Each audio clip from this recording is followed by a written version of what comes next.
In the previous episode, Cao Cao won a glorious victory against Yuan Shao in the Battle of Guandu, and Liu Bei, who launched a surprise attack on his capital, was repelled and sent running into Liu Bei's territory.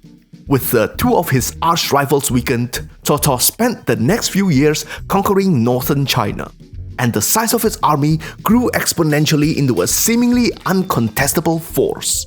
In this episode, we will look at the moments when Cao Cao's ambition was kept in check by a peasant and some boat people in the decisive Battle of Bi. While Cao Cao was conquering northern China, all the other warlords watched idly. Liu Bei was advised by Liu Bei to strike Cao Cao's capital while he was away campaigning in the north. But Liu Bei, who missed the opportunity, can only regret it as Cao Cao became immeasurably more powerful after his successful campaign. One day, while he was drinking with his host Liu Bei lamented that he had grown old and fat, and he had nothing to show for his years of struggle. If only he had a base to grow his power, he mused. Liu Bei, who had been working for Liu Bei since he was defeated by Cao Cao, had become popular among the people of Jingzhou, Liu Bei's territory, and some people saw him as a threat for it, namely Lady Cai, Liu Bei's second wife, and her brother Cai Mao. What makes it worse was that Liu Bei was the guardian of Liu Bei's eldest son, Liu Qi, the biggest obstacle to making her own son, Liu Cong, the rightful heir. So they decided to get rid of him. Their plot to invite him to a banquet and assassinate him, however, was discovered in the nick of time, and Liu Bei was able to escape their pursuit thanks to his horse making a miraculous jump. Then, on his way home, he came across a hermit called Water Mirror. As they talked, he told Liu Bei that he was not lacking in brave generals in his struggle against Cao Cao. What he was missing was a great advisor. Under this heaven, there are two remarkable talents. One was nicknamed Sleeping Dragon, and the other was Fledgling Phoenix. If he could get either one of them, then the empire would be his. When Liu Bei returned to his post in the city of Xingye, he met a friend of the hermit. Is this the dragon or the phoenix? He wondered. But as it turned out, he was neither. His name was Xu Su, and he was super smart. With his guidance, Liu Bei was able to defeat Cao Cao's 30,000 strong expeditionary force with only 2,000 soldiers. But Cao Cao, being Cao Cao, quickly found an easy but underhanded solution to his problem. He held Xu Su's mother hostage and blackmailed him to abandon Liu Bei. Before he left, however, he told Liu Bei where he could find someone much smarter than himself, the sleeping dragon Zhuge Liang.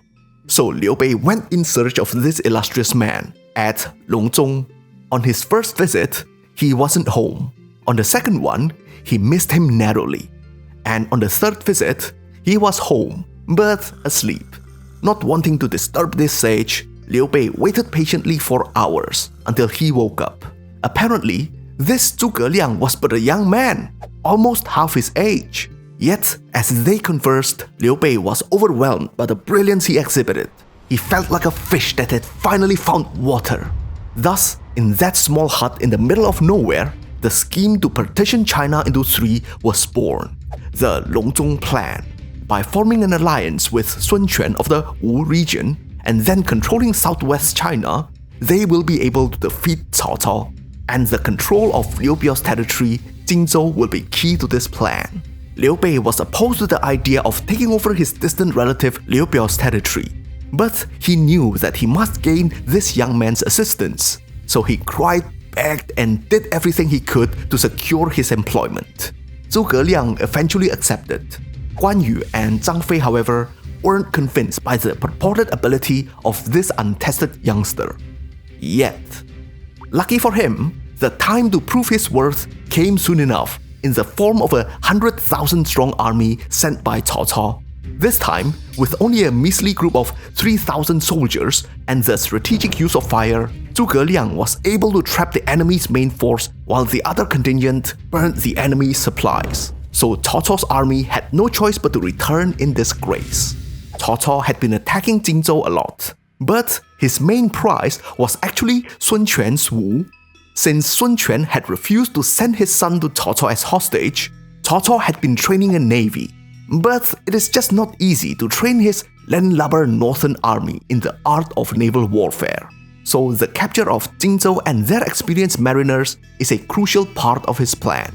Luckily for him, his plan was about to go swimmingly, as Liu Bei died and his second son seized power secretly and surrendered to Cao Cao. He just needed Cao Cao to do the dirty work and defeat his isolated rivals, his brother Liu Qi and that meddler Liu Bei. Cao Cao took up the offer gladly and immediately attacked the unsupported Liu Bei. This time, Cao Cao was serious. He sent an army of 500,000 led by Xu Cu and Cao Ren.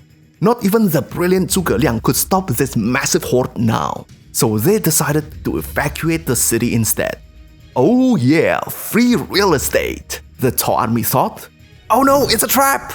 The city of Xinye had been turned into a great fire trap, and 100,000 enemy soldiers were routed overnight by fire and water, as the escapees were washed away by a redirected river. When Liu Bei tried to bring his army and refugees to the regional capital, Cai Mao was predictably antagonistic. Sickened by this injustice, suddenly a wild man called Wei Yan appeared out of nowhere and attacked people who refused to let the refugees in. This unfortunately just made everything worse, and more people escaped the city to join Liu Bei's exodus. By the way, Cao Cao didn't exactly have a great track record in treating the common folks well, you know? So Liu Bei sent Guan Yu and Zhuge Liang to his ward Liu Qi for assistance. Meanwhile, he himself stayed to escort the refugees. However, they are just too slow. Cao Cao's fast riders caught up to them and dealt the refugee group a terrible blow. Friends, families, and generals were separated. This memorable scene, which is often adapted into operas and films, is known as the Battle of Changban, General Zhao Yun and Zhang Fei's greatest moment of triumph. Suddenly, Zhao Yun defected to Cao Cao! Someone cried out. He was seen riding towards Cao Cao's troops. No, he would never betray me! Liu Bei cried out. Well, unless he was going to surrender, riding directly into the enemy horde was practical suicide. However, Liu Bei was right. Zhao Yun broke through the swarms of enemies in search of his master's missing family members, killing enemy soldiers and generals left and right.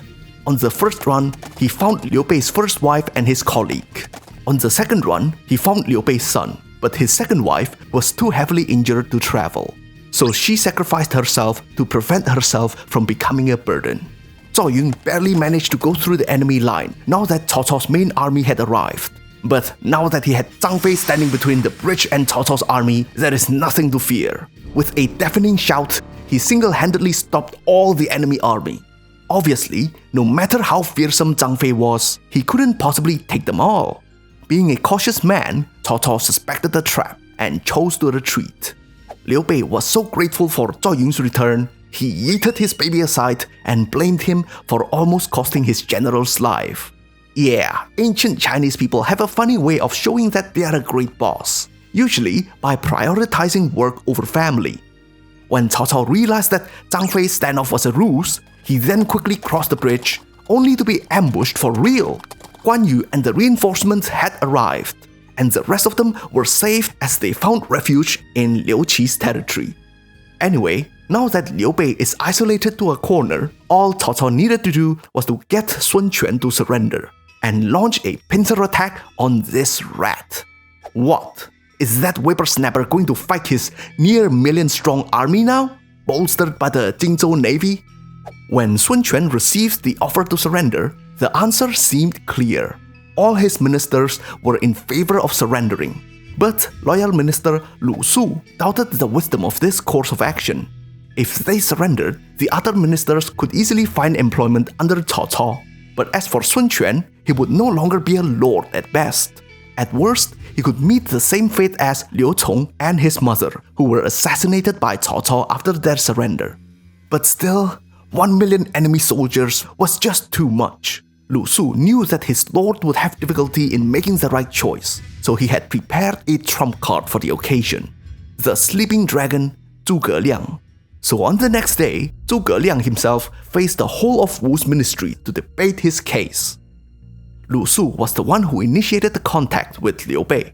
The Sun family hated the people from Liu Bei's side, since they were the ones who killed their lord's father. Sun Jian, but he knew that they needed intel on Cao Cao's force and all the help they could get. So he borrowed Zhuge Liang for his knowledge and intellect. Despite Zhuge Liang trouncing all of Wu's ministers, Sun Quan still couldn't make up his mind. So in private, he asked his guest how large was Cao Cao's army. Lu Su had told Zhuge Liang to not say anything about this, lest he would scare his young lord. Zhuge Liang did it anyway. He even exaggerated Cao Cao's army to twice its size. Then he added that his lord Liu Bei knew how vast Cao Cao's army was. Yet, he kept on fighting because he was not a coward and was willing to fight for what is right. This combination of reverse psychology and strike to Sun Quan's ego was super effective. But it is not enough. He needed just one last push from Commander Zhou Yu, his departed brother's own sworn brother. Surprisingly, Zhou Yu advised Sun Quan to surrender. Zhuge Liang just smiled coldly at this charade. Being the troll that he was, he told them that there is actually an easy way out of this. Knowing Cao Cao's penchant for married women, all they needed to do was to surrender to commoners to save themselves. Who are these two commoners? They are the famous beauties, Qiao sisters. Oh no, he's done it! The two of them were actually Zhou Yu's wife and Sun Ce's widow. This jest riled Zhou Yu up and made him drop his pretense. He was already planned for war before he was summoned, and he was just testing them. So, with Zhou Yu's support, Sun Quan gained enough resolve to go to war against Cao Cao. Dissenters shall meet their end like this table! The Battle of Red Cliff is very much like a heist movie. Because of their inferior number, the Sun-Liu alliance can't allow themselves to be caught in a war of attrition. So they have to hit Cao Cao hard and win a big decisive battle against them. They have only got one chance to do it, so 90% of this war is all about preparation. Zhou Yu, being a forward thinker however, was also concerned about the future danger that is residing in their camp right now. Zhuge Liang. Zhou Yu had tried to eliminate Zhuge Liang and Liu Bei a few times, but his plot was thwarted repeatedly. Zhuge Liang was tasked to supply the army with 100,000 pieces of arrows, and he was given only 3 days to do it. Obviously, they intended for him to fail, because he wasn't even given enough materials for the arrows. So what he did was to cover a few ships with straws and sail to Cao Cao's army during a foggy day. Fearing an ambush, they chose to shoot at Zhuge Liang's boats instead of pursuing them. Soon enough, over 100,000 arrows were stuck among the straws. Zhuge Liang thanked Cao Cao for the gift as he sailed away. Eventually, Zhou Yu got fed up with trying to kill that smartass and decided to do some real work. The person that worried him the most at Cao Cao's camp was Cai Mao, because he was the most experienced naval officer at Cao Cao's side training their navy. To get rid of him, he planted a fake letter on his desk. When a messenger from Cao Cao arrived, he saw the letter and stole it away to Cao Cao. The letter indicated that Cai Mao was Wu's double agent, and Cao Cao executed the naval trainer before realizing that it was a ruse. Next, Zhou Yu needed the element of surprise. Huang Gai endured public humiliation and corporal punishment to convince Cao Cao that he was defecting for real. He will be the linchpin to their surprise attack. Pang Tong, the fledgling phoenix, also got into the act. Pretending to be a disgruntled informant, he advised Cao Cao to chain his ships to provide stability for his landlubber soldiers.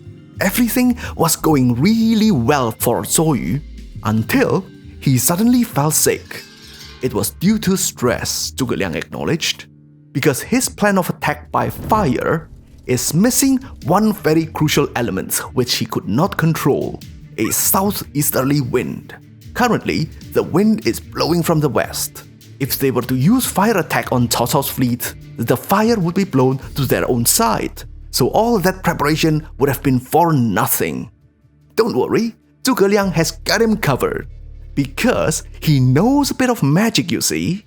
Just provide him with an altar and some time, he could summon that wind. They're practically hoping for a miracle. Nevertheless, Zhou Yu had nothing to lose trying it. And what do you know? A few nights later, a miracle indeed happened. The wind arrived! They can win this war! Then the next thing that entered Zhou Yu's mind was the thought of how dangerous it was to let Zhuge Liang live. Whether he was a real wizard or the world's smartest conman, it was too dangerous to keep him alive. When Zhou Yu's troop tried to arrest him, they were told that Zhuge Liang had already escaped. He was picked up by Zhou Yun, who escorted him to safety. Turning back to Cao Cao's army, Zhou Yu executed his plan to perfection. Huang Gai initiated his defection and sailed with a fleet full of combustibles and hidden soldiers.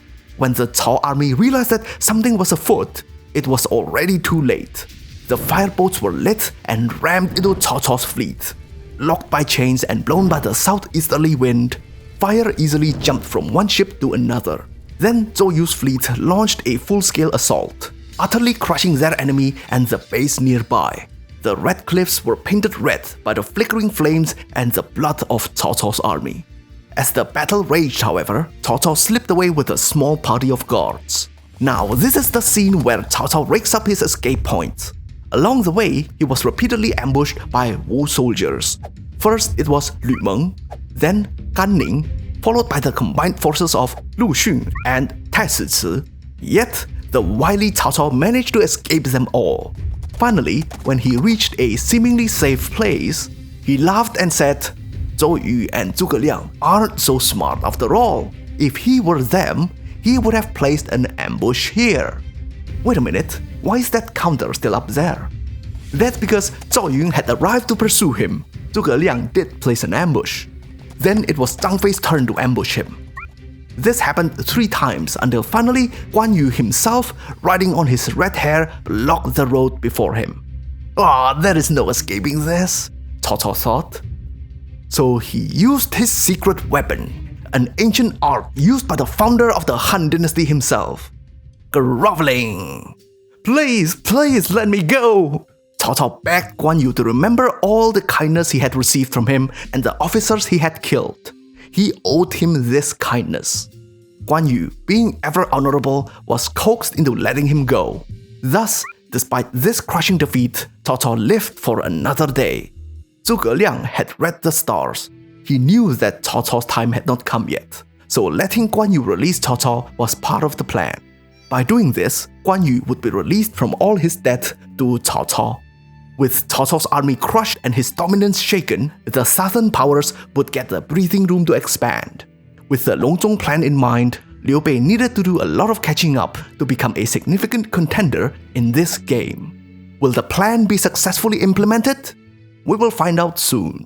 On the next episode, Three Kingdoms Established. Be sure to subscribe and like the video so that you don't miss it.